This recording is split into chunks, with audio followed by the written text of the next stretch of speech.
বাদুড়িয়ায় BLRO অফিসে দুষ্কৃতী হামলা, অফিসের 3 মুহুরিকে মারধর, 1 মুহুরিকে অপহরণের অভিযোগ। কি ঘটেছে আরো জানবো অনুপমের কাছ থেকে। অনুপম, হ্যাঁ দেখো, এই যে বাদুড়িয়া বিএলআরও অফিস, এই বাদুড়িয়ার বিএলআরও অফিস নিয়ে আমরা কয়েকদিন আগেই আমরা একটা বড় খবর করেছিলাম যে এই বাদুড়িয়া বিএলআরও অফিসে ঘুঘুর বাসায় যে কোনো পয়সা করে দিলে যে কোনো কাজ হয়, মৃত মানুষকেও জীবিত করে দেওয়া যায়, এমনটাই অভিযোগ করেছিল বাদুড়িয়া এলাকার মানুষ। এবং সেই বাদুড়িয়ার যে বিএলআরও অফিস, সেই বিএলআরও অফিসে যেসব মুহুরিরা যারা কাজ করে সেই মুহুরিরা আক্রান্ত হলো। বেশ কিছু মানুষ, বহিরাগত মানুষ, তারা বিএলআরও অফিসে যায় এবং সেই সব মুহুরিদেরকে মারধর করে, তাদের টেবিল চেয়ার ভাঙচুর করে, আগুন জ্বালিয়ে দেয় এবং একজন মুহুরিকে তারা তুলে নিয়ে যায় এবং গভীর রাতে তাকে মারধর করে তার বাড়ির সামনে ফেলে দিয়ে যায়। এবং সেই যে মুহুরি, তার ছেলে বাদুড়িয়া থানায় অভিযোগ দায়ের করেছে এবং এই নিয়ে বাদুড়িয়া থানায়, বাদুড়িয়া বিএলআরও অফিস চত্বর এবং এলাকায় কিন্তু রীতিমতো চাঞ্চল্য ছড়িয়েছে। প্রায় 26,000 শিক্ষকের চাকরি বাতিল। 2016 সালের এসএসসির গোটা প্যানেলই বাতিল। কলকাতা হাইকোর্টের রায় বহাল রাখল সুপ্রিম কোর্ট, নির্দেশ দিল নতুন করে নিয়োগের। যারা টাকা দিয়ে চাকরি পাননি তারা এই নিয়োগ প্রক্রিয়ায় অংশ নিতে পাবেন বয়সে ছাড়।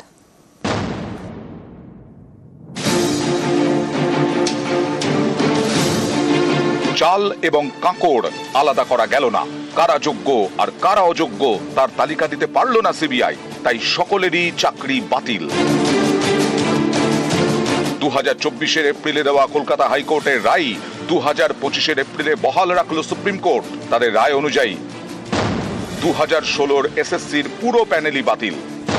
চাকরি গেল নবম দশমের 13,056 শিক্ষকের, একাদশ দ্বাদশের 5,757 শিক্ষকের, 2,484 জন গ্রুপ সি কর্মীর এবং 4,547 গ্রুপ ডি কর্মীর। টায়ার প্যানেল অফ এসসিসি যেটা ছিল আজ সুপ্রিম কোর্টের রায়ের পর সেটা সম্পূর্ণ চলে গেল, সম্পূর্ণ বাতিল হয়ে গেল। বৃহস্পতিবার রায় ঘোষণা করে সুপ্রিম কোর্টের প্রধান বিচারপতি সঞ্জীব খান্না এবং বিচারপতি সঞ্জয় কুমারের বেঞ্চ। রায়ে সুপ্রিম কোর্ট বলেছে, গোটা বাছাই প্রক্রিয়াটাই দুর্নীতিতে ভরা, জালিয়াতিকে ধামাচাপা দেওয়ারও চেষ্টা হয়েছে। দুর্নীতির মাত্রা এতটাই বেশি যে এই নিয়োগ প্রক্রিয়া মেরামত করা সম্ভব নয়। এই নিয়োগ প্রক্রিয়ার কোনো বিশ্বাসযোগ্যতা নেই। কলকাতা হাইকোর্টের রায় বদলের মতো কোনো কারণ খুঁজে পাওয়া যায়নি। চাকরি বাতিলের যে রায় কলকাতা হাইকোর্ট দিয়েছিল সেটাই বহাল থাকছে। বেআইনিভাবে যারা চাকরি পেয়েছেন তাদের বেতনও ফেরত দিতে হবে। 2024 কলকাতা হাইকোর্ট তার রায়ে বলেছিল, বেআইনি চাকরি প্রাপকদের 12% সুদে বেতন ফেরত দিতে হবে। সকলের একটা ধারণা ছিল যে হয়তো সুপ্রিম কোর্ট একটা মানবিকতার কারণে বা একটু মার্সিফুল হয়ে বেতন ফেরতের অর্ডারটা হয়তো রিকনসিডার করতে পারেন, কিন্তু সেই অর্ডারটাও সুপ্রিম কোর্ট আজ আফেল করেছেন। ওদেরকে বেতনের টাকা ফেরত দিতে হবে। এদিন সুপ্রিম কোর্টের রায়ে বলা হয়েছে, জালিয়াতি করে চাকরি হয়েছে। চাকরি বাতিলের যে রায় কলকাতা হাইকোর্ট দিয়েছিল সেটা বদলানোর কোনো যৌক্তিকতা খুঁজে পাওয়া যায়নি। কারা যোগ্য অযোগ্য সুপ্রিম কোর্ট বলেছে এত বড় প্যারামিটারের যেটা ডিসরাপশন বা ইলিগালিটিস হয়েছে, এটা দিস ইজ বিয়ন্ড রিপেয়ার। এটা কোনোভাবে রিপেয়ার করা সম্ভব নয়, কোনোভাবেই বাছাই সম্ভব নয়। তাই এন্টায়ার প্যানেলটাকে সুপ্রিম কোর্ট স্ট্রাক ডাউন করতে বাধ্য হলো। সুপ্রিম কোর্টের রায়ে বলা হয়েছে, যারা আগের সরকারি চাকরি ছেড়ে শিক্ষকের চাকরিতে যোগ দিয়েছিলেন তারা পুরনো কর্মস্থলে ফিরতে পারবেন। আগামী 3 মাসের মধ্যেই প্রক্রিয়া শেষ করতে হবে। এদিন সুপ্রিম কোর্ট নির্দেশ দিয়েছে, নতুন করে নিয়োগ প্রক্রিয়া শুরু করতে হবে। 2016 যোগ্যরা আবেদন করতে পারবেন, তারা বয়সে ছাড় পাবেন। যারা জালিয়াতি করে চাকরি পেয়েছেন তারা আবেদন করতে পারবেন না। রাজ্য সরকার চাইলে যে কোনো মুহূর্তে যে কোনো অ্যাপয়েন্টমেন্টের জন্য নোটিফিকেশন বের করতে পারে, তাতে সুপ্রিম কোর্টের কোনো অবজারভেশনেরও দরকার নেই। যারা টাকা দিয়ে চাকরি কেনেননি তাদেরও চাকরি গেল। সুপ্রিম কোর্টের রায় তাদের জন্য কিছুটা হলেও স্বস্তি। প্রথমত, বয়সের ছাড় পেয়ে ফের তারা পরীক্ষায় বসতে পারবেন। এত বছরের অভিজ্ঞতা তাদের চাকরি পাওয়ার দৌড়ে সাহায্য করবে। এদিকে সুপ্রিম কোর্টেও জানিয়েছে, এদিনের রায়ের কোনো প্রভাব এসএসসি নিয়োগ দুর্নীতির তদন্তে পড়বে না। 2016 এসএসসির পরীক্ষা দিয়ে চাকরি পান 25,844 জন, চাকরিতে যোগ দেন 25,753 জন। এই 25,753 জনেরই চাকরি গেছে। একমাত্র মানবিকতার খাতিরে চাকরি রয়েছে ক্যান্সার রোগী সোমা দাসের। এছাড়া আগের সরকারি চাকরিতে ফিরবেন 425 জন, অর্থাৎ চাকরি বাতিল হলো 25,327 জনের। নিউজ 18 বাংলা। হাইকোর্টের নির্দেশ বহাল সুপ্রিম কোর্টে। প্রায় 26,000 শিক্ষক ও শিক্ষাকর্মীর চাকরি বাতিল। রাজ্যকে উত্তপ বাম বিজেপির।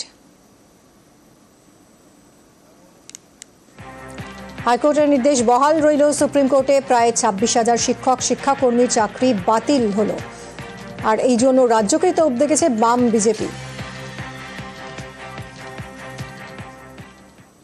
রাজ্য সরকার কেন যোগ্য এবং অযোগ্য এই পৃথকীকরণ কেন করে দিলেন না?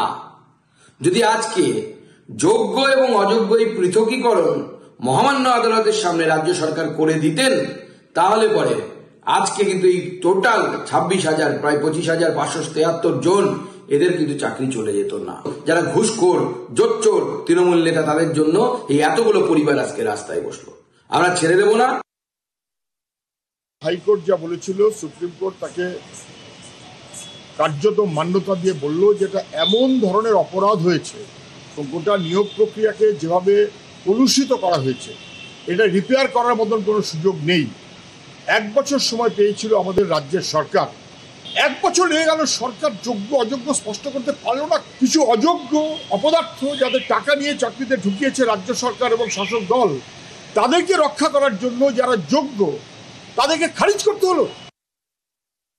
যদি দুর্নীতি না থাকতো তাহলে 26,000 তারাকে যোগ্যকে অযোগ্য সেটা পরের কথা, তাদের জীবনটা এরকম দুর্বিষহ হয়ে যেত না। যে পয়সা দিয়ে চাকরি নিয়েছে সেও দুর্নীতির শিকার, যে যোগ্যতার কারণে চাকরি পেয়েছে অথচ চাকরি ভোগ করতে পারলো না সেও দুর্নীতির শিকার। অর্থাৎ আপনি যেদিকে যাবেন সেদিকে কিন্তু মূল কারণটা দুর্নীতি। রাজ্যের শিক্ষা ব্যবস্থা ধ্বংস করতে চাইছে বাম বিজেপি, পাল্টা সরব মমতা বন্দ্যোপাধ্যায়। এডুকেশন সিস্টেমটাকে কোলাপস করতে চাইছেন বিজেপি সিপিএম। একবার আপনাদের লজ্জা হলো না? সিপিএম নিজের আমলে কি করতেন? চিরকুটে চাকরি দিতেন। গণশক্তিতে যতগুলো রিপোর্টার চাকরি করে তাদের প্রত্যেকের বউকে আপনারা চাকরি দিয়েছেন চিরকুটে। কই তার তদন্ত তো হয় না? বিজেপি রাজ্যে তো তদন্ত হয় না।